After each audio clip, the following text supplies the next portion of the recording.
So the first exercise we're going to go over is the stepping crane. The stepping crane is a key Qi Gong exercise in Shun Shin Tao. It's the one we primarily use for every day for all of our energetic building regimen. And so every day, 3 to 5 times a day is a good amount of time to do it. You want to do it in the morning time is one of the best because it gives you energy. I have a lot of my students who are over 50 and they'd say that if they do stepping crane 3 to 5 times in the morning, that their day's great. They have energy like they're 25 again. If they don't do stepping crane in the morning, then they feel very blah all day. So it gives them a really good incentive to do it. They can definitely feel the difference. But this is a powerful, powerful Qigong technique to build up your Qi. And so I'm going to go through the whole exercise first without talking, and then I'll back up and I'll break it down by parts. But for the initial stance, you want to stand, well, before I get started, understand that just trying to do this is good enough. You don't have to be absolutely perfect with everything you're doing. There's a lot of Qigong masters who are really hung up on all the intricacies of this or that. And just understand that with our Qigong, you can totally do it and you're still getting at least 80% benefit, even if you're totally screwing it up. So, to get that, 100% benefit or even beyond 100% benefit, that takes more refinement. But my point is that you're getting benefits, so don't worry about it. And don't worry about how to breathe. The breathing that we do in virtually all Shun Shin Tao Qigong is going to be in through the nose and out through the nose. And so just close your mouth and breathe. Slow, deep breaths. And so don't really try to focus on making the breath really ridiculously deep or something like that. Just breathe. And so Qigong should not be stressful. It shouldn't be a worrisome exercise. Oh my gosh, am I getting it right? And am I doing the technique right? No, you want to be relaxed. You want to be calm. And because as you're amplifying the Qi, you're circulating whatever hormones that you have going on. You're amplifying hormone production too. So if you're worried about your technique, then you're circulating worry and stress hormones and you're amplifying that. And that's making like a stagnatory pattern that can cause you pain. So think happy thoughts, think no thoughts. Okay? Either one of those is fine. There are differences. For example, when we do the Qigong like stepping crane, for example, we want to be in a state of sung, which means no mind. I don't want to think of anything. All I want to do is move and feel. Move, feel, breathe. That's it. Move, feel, breathe. In fact, that should be the whole explanation of Qigong. Move, feel, breathe. And so I'll do the whole exercise and then I'll go back and I'll separate it so you can kind of get the whole view of it first, and then we'll break it down by parts. So in the regular stance, you want to stand like feet shoulder width apart to get started, and then begin like this.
And that's the exercise. So now I'll go back through it one step at a time, explaining what I'm doing and what the intricacies are of that.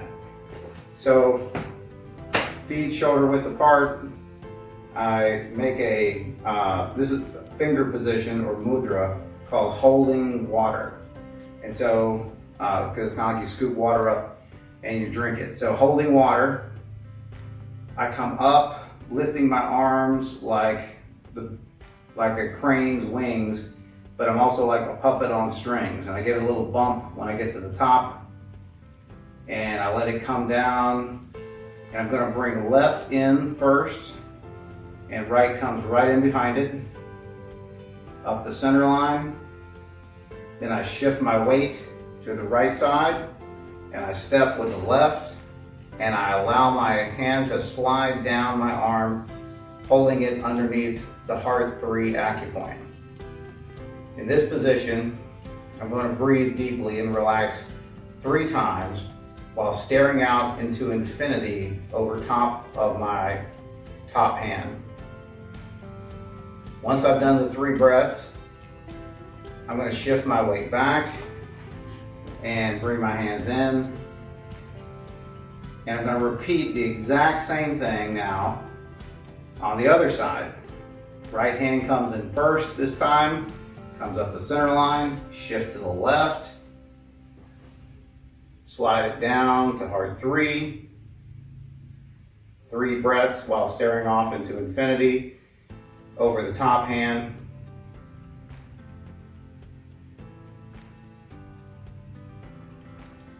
Shift back, hand slides back, very important when you come back to slide the hand back. Down and up. The last one, when I get down to here, I square my hands. Left comes up first. Hold for a few seconds, like 3 seconds. The bottom slides out and pours into the top hand, making it the bottom hand, and it sinks lower. Shift to the side, to the right side, and kick with the left and throw. And then the exercise is done. And right now, I'm like burning up just from doing this twice. So you won't get that effect probably the first time that you do this. Because it takes you a while to build up to where you get all the intricacies and stuff right. So you can practice it as you feel that you need to. If you start to feel like you're getting hot, or you start to get like dry mouth, parched, stop the exercise, go get some water. Rinse the water in the mouth for a few seconds and then spit out, because this exercise will also push toxins up into your mouth. And so you want to wash your mouth and spit it out before you take your drink of water. Also, don't drink cold water. Cool water is okay, but don't drink cold water. That can shock the system. We're trying to heat the body, heat the internal energy up, and cold water is like throwing cold water on somebody when they're asleep. It's a shock to the system. So that's stepping crane in a nutshell. Try to practice that as much as you can within reason. Again, be mindful of the heat exhaustion factor. If you start to get very, very warm, we want to get warm. We do want to get warm, but if you start to get dry mouth, that's when you're doing it too much. So stop, get some water. There is a way, if you start to get a headache from the exercise, because sometimes your energy will build up so much that it will put pressure in the head. If you feel pressure in the head, you're just overloaded with Qi and you need to release some of it. So go to a wall or something solid, like a good solid table, and take a deep breath in. And then breathe out and slap the object with the center of your palm.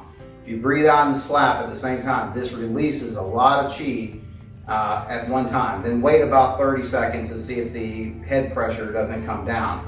If it doesn't, or if it just comes down a little bit and you want more, you can do the slap and the breathe out again.